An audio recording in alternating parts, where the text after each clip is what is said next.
last period, last game? That was a little bit more like ourselves. I don't think we have shown up. Maybe, obviously through a 60 game, I think we started the game the right way yesterday, but then after that we kind of went to habits that we hadn't seen ourselves do for maybe, 3 months, something. So positive thing is that yesterday we finished the game like we want to play, and despite the way we played through the game, we're pretty close to actually put on a tie at the end of that one. So.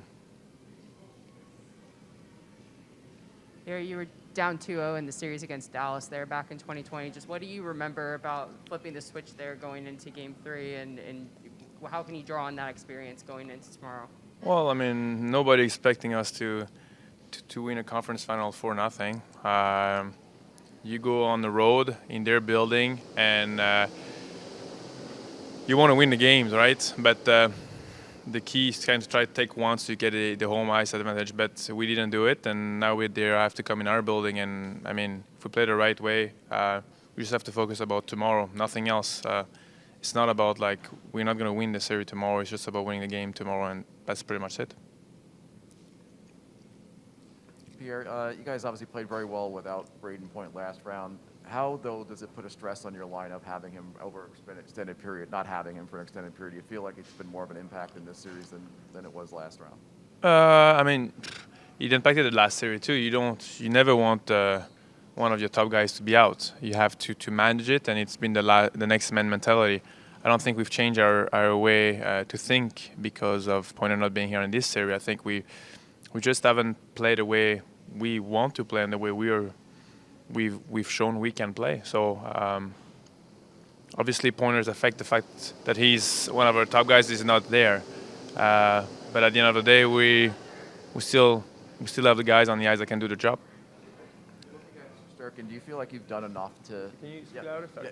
Looking at Sturkin, do you feel like you guys have done enough to make it hard for him? Is there more you can do?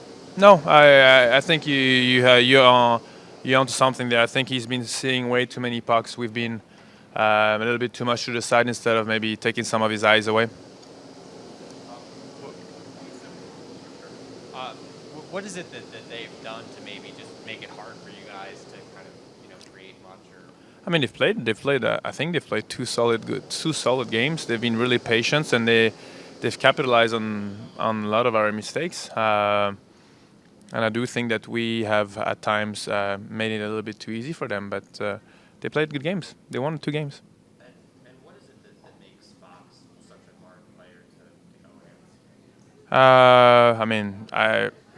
against?